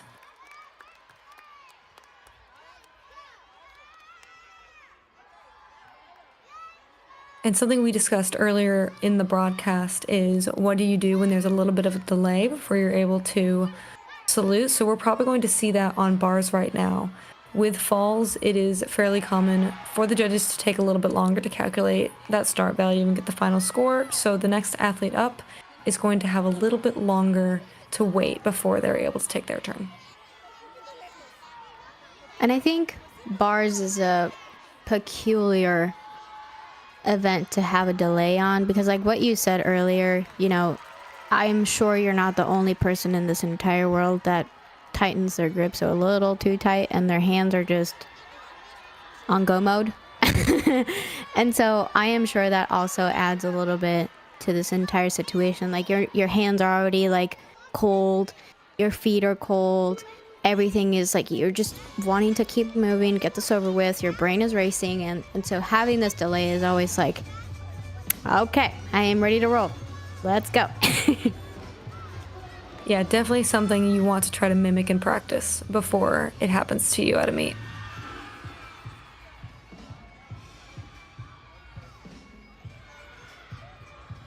It looks like Elizabeth Leary over there had a really good save off of going, like, from jumping out of bounds. You could have seen, like, she had a front pass where she really just grounded and dug her toes into the mat, into the floor, so she could just stay put where she was instead of stepping out of bounds, which is great. Yeah, she knew exactly where she was, where that out of bounds line was, and was not going to move.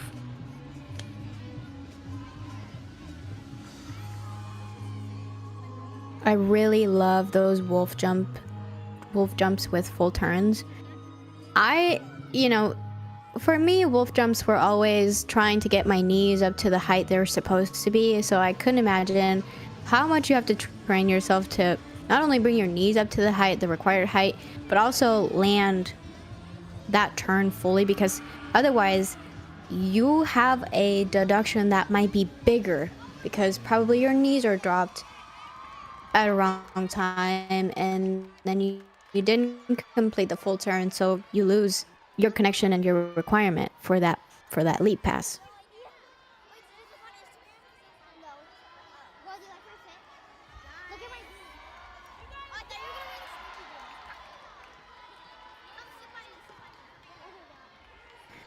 Hopefully with that trend of 2-pass routines, we get to see a lot more intricate and unique leap passes, because I do see where the trade-off is with the tumbling, like lack of tumbling and more artistic 2 routines. So hopefully they are able to compensate with more unique leap connections. I agree. I would love to see more variety on the dance side of things. But I do also hope that the new judging standards really transfer over into those skills as well. There is just something so lovely about a precise leap series on floor that is so much nicer to watch than one that maybe just doesn't get around all the way. Yeah, I totally agree with that. And leaps, This might also be a challenge for judges because leaps can get really tricky from where you start the jump to where where you finish the jump, and if that was a full turn or not, you know what I'm saying? Like the landing of your feet is going to determine everything, and I think it's going to take a lot more calculation and more observation from the judge's standpoint to be able to determine good connections on the floor.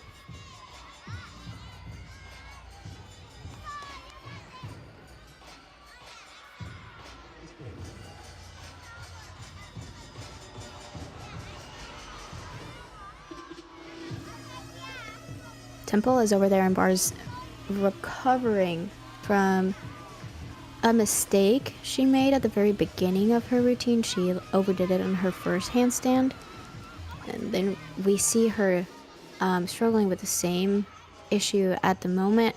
But yeah, those are the kind of things I was mentioning earlier. Like sometimes you're trying to be so precise you might overdo it, and these are some of the moments where, you know, the very last rotation can just decide the entire track of your entire competition.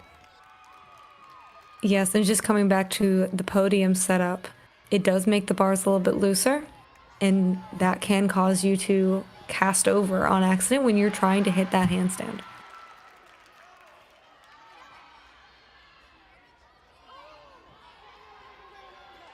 On the flip side, Maryland is just grounding their feet on the beam and trying to really absorb those landings. I saw that series from Victoria, and that was really, really pretty. I think she is doing very well so far and staying just centered here.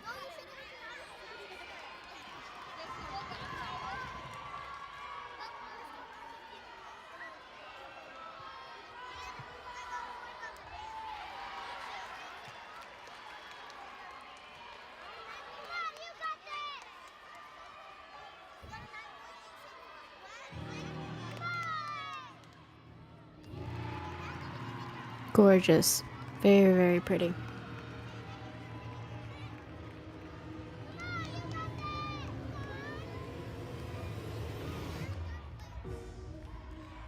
On floor, we're starting to watch the routine from Kalia McElligott. She is the reigning Big Ten Freshman of the Year, so she is going to be someone that you want to pay attention to this season.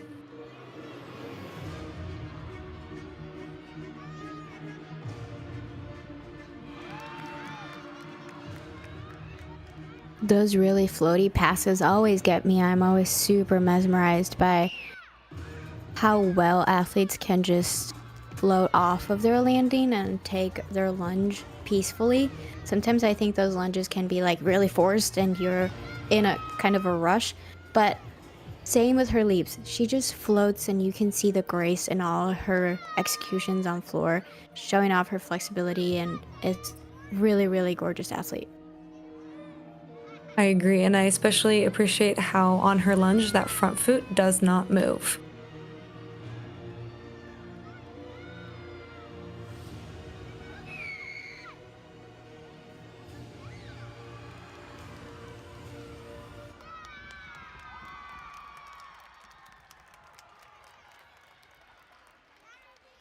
It was very well done. Another 2-pass routine. Yeah, but like I was saying before, she had exquisite leap series. She had a switch leap connected to a switch half ring, and that ring salto is, you know, also very difficult to do, but in terms of requirements, your back foot has to kind of pass your head a little bit, and she had, I think, a little bit over 180 there, so there's no real doubt into her having a great score in this routine.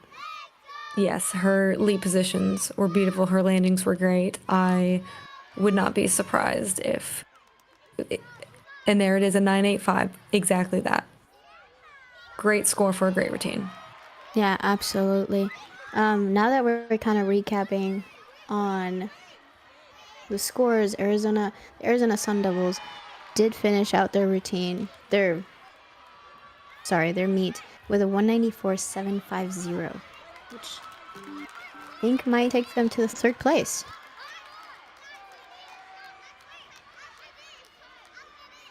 Yeah, we have just this last routine from Penn State on floor from Amani Herring. And Natalie Martin is finishing up her beam routine for the University of Maryland, after which they also only have one routine left.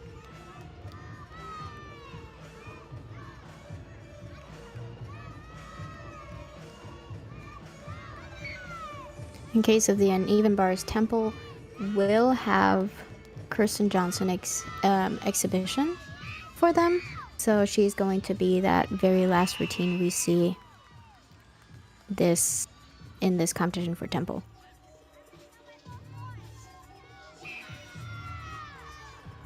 And Amani Herring nailing her double Arabian opening pass. That is always risky with the blind landing.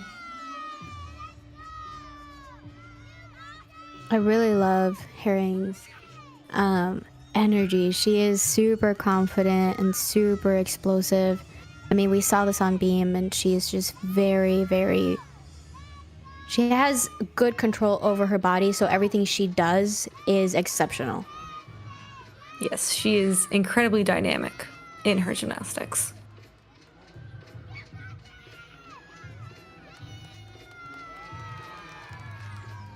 Good cover there. It looked like her feet might have tried to slide out a little bit from under her, but she stayed on her feet, and that means that they will not have to count the 9-1 from earlier in the lineup. Which is exciting when you have this kind of opportunity and you're the anchor and you're able to save the team from that, score nobody wants to count. I mean, if they had to count it, it's okay. I'm sure the self-talk in them would be like, it doesn't matter, like, we got you next time. But it's always good to be able to rely on your teammates that way, and Amani did just that.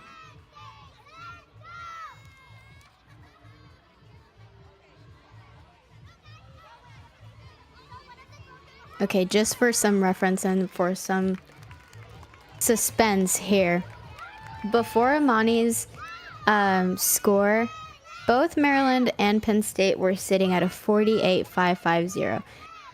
Right now, Penn State takes the lead over Maryland with a 49.175, but we're still waiting on this routine from Madeline. So just brace here, because things might get a little bit tricky.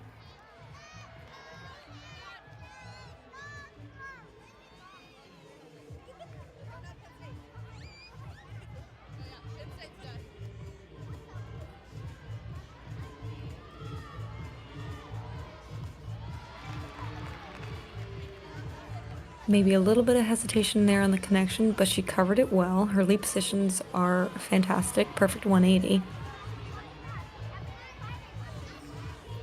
What can you tell us about leap connections? Because sometimes I've heard many things about coaches and judges. You're not supposed to stop. It's supposed to be like a straight bounce. So when does that connection count and does not count? By the way, that was beautiful. That was a beautiful end to the routine, to their rotation, to their meet.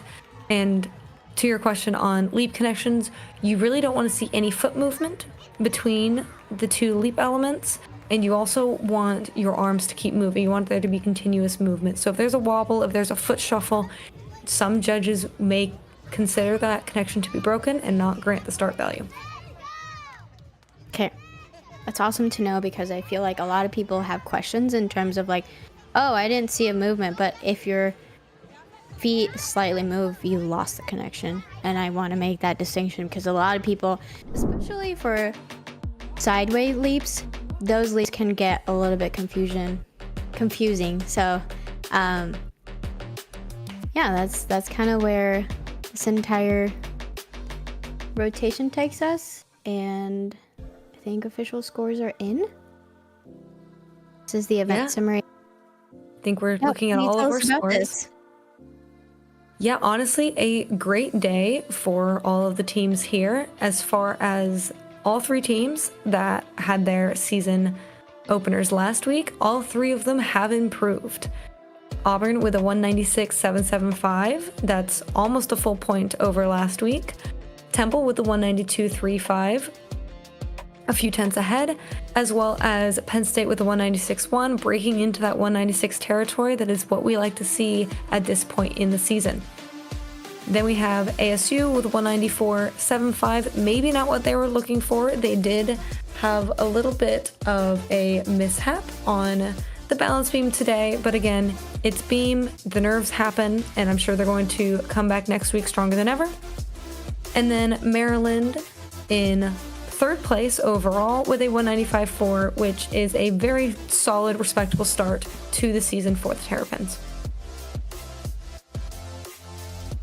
I think we're going to be seeing some more individual scores here soon.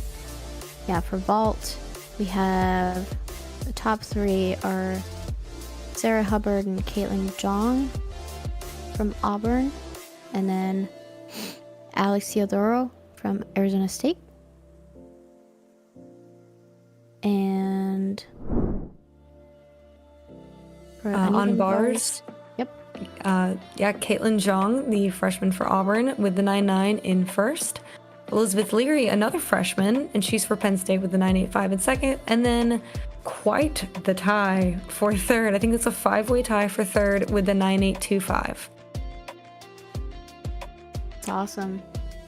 That is so exciting. So Caitlin Jong sitting with 2 event titles so far. There's a third. Yeah. There we see her again. It's a 2-way tie for first place between Caitlin Jong and Amani Herring and Beam. Both with 9.9s, which, let me recall this, both of those routines were insanely great. Yes, if a 9.9 is no wobble stuck dismount, what does a 10 look like? I cannot wait to see. That's what I'm saying. It's a really great job for Kaylin and Amani, and then Emily White and Madeline with a tie on the third place for Arizona State and Maryland. 9.875.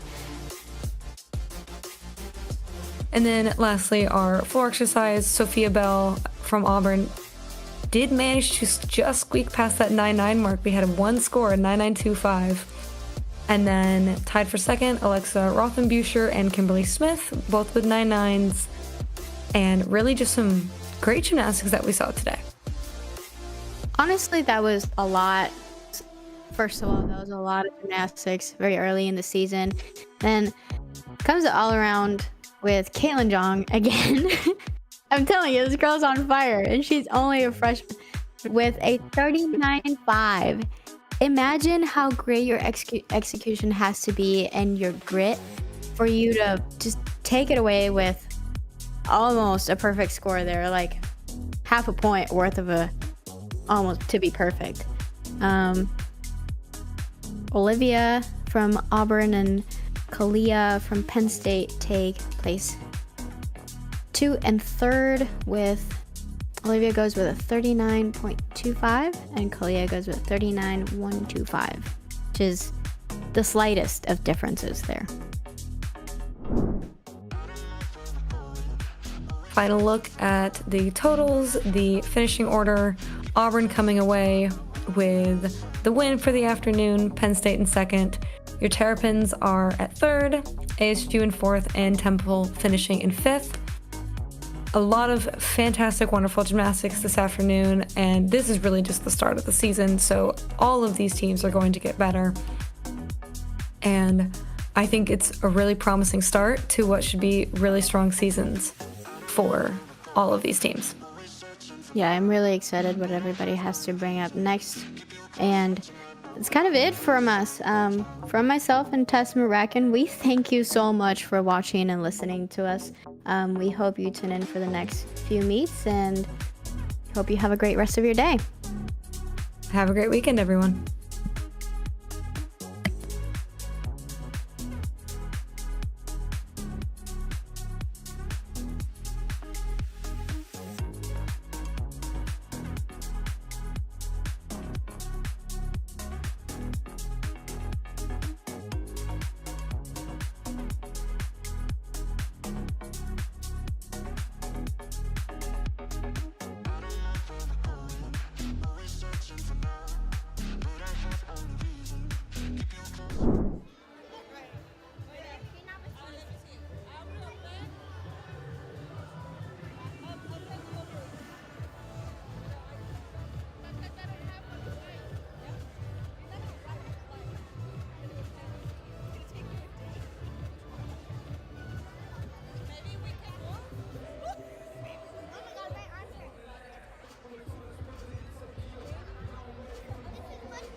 Mommy, after this is their men. After this is the men's gymnastics. Okay, yeah. Oh wait, so we're both gonna stay. Well, my mom will just come. Wait.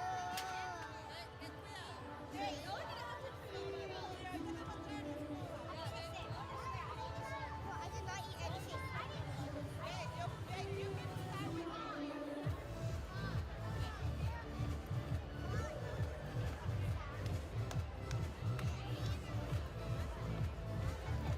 No, it's not today though. It's not today. Nothing. Just go home. It was very chilly because you came last, so you got it. It was very chilly. I only got to watch 2 events today. Well, like 2.5. Mom, the men's gymnastics have a different day.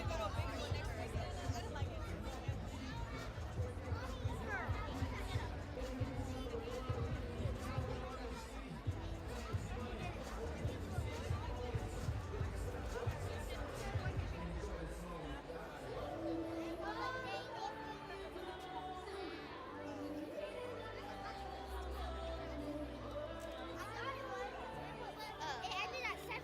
It's only like 3. It's only it's only 3.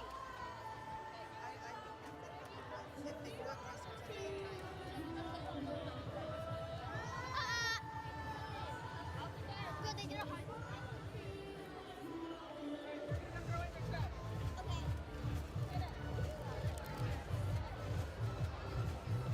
You already did it.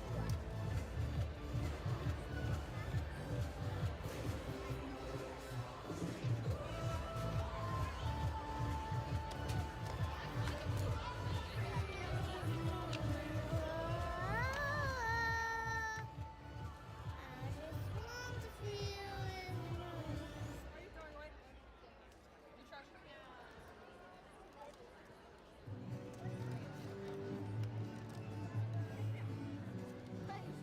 In the front.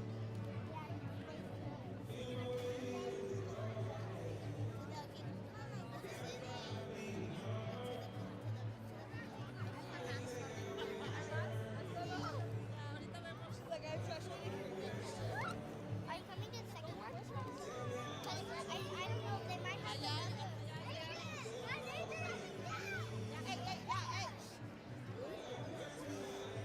I think this is it. No, we're already here.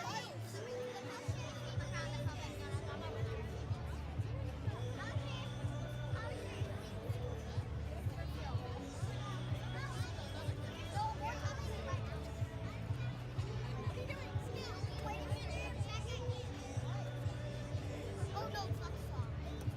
I know. How long was that? How do we know for sure we're right here? Wait, it's low battery. How do you know for sure we're gonna leave? My mom said there's no max gymnastics. I don't think my dad read it. My mom or dad read it. Well, I can go to bed now. Why the phone?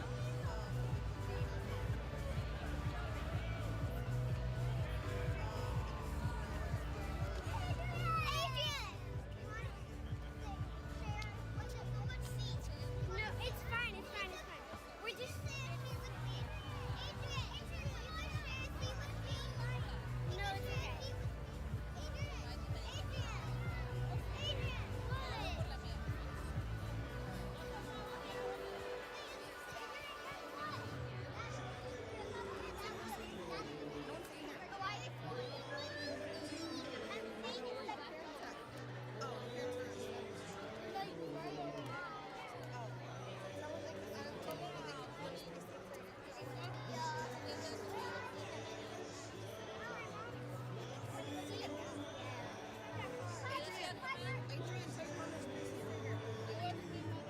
No, it's okay.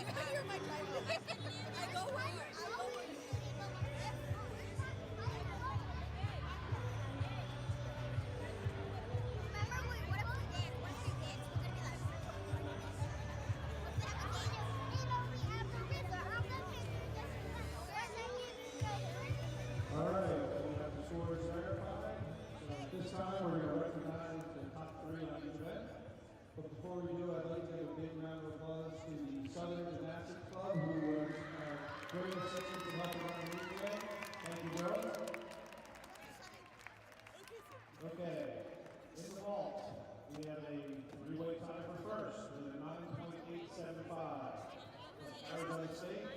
Alex Theodoro.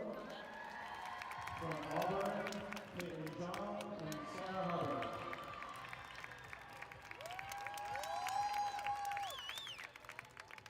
The Anita Bars, we have a five-way tie for third place with a 9.825. From Maryland, Sarah Seville. From Penn State, Danny Latronica. From Arizona State, Emily White. And from Auburn, Sophia Grove and Brittany Barton. In second with a 9.85 from Penn State, Elizabeth Leary. And in first with a 9.9 from Auburn, Caitlin John. On the balance beam, we have two-way tie for third. From the University of Maryland with a 9.875, Madeline Komorowski. And from Arizona State, Emily White. And we have a two-way tie for first place with a 9.9 from Penn State, Amani Herring. And from Auburn, Caitlin John. On floor exercise, and a two-way tie for second place with a 9.9 from Arizona State, Kimberly Smith. And from Maryland, Alexa Rothenbucher. And in first place from Auburn with a 9.925, Sophia Bell.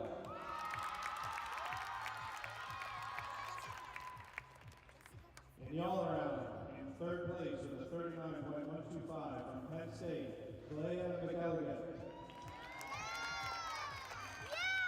In second place from Auburn with 39.25, Olivia Hollingsworth.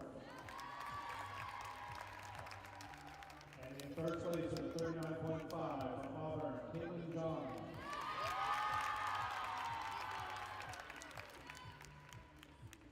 Final team scores with a 192.35, Temple University.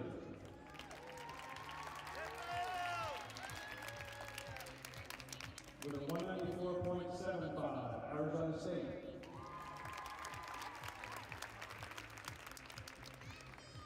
With a 195.4, University of Maryland.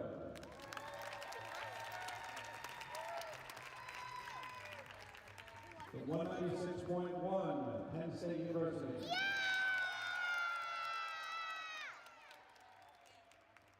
And your Lone Star Collegiate Invitational Champions with a 196.775, Auburn University.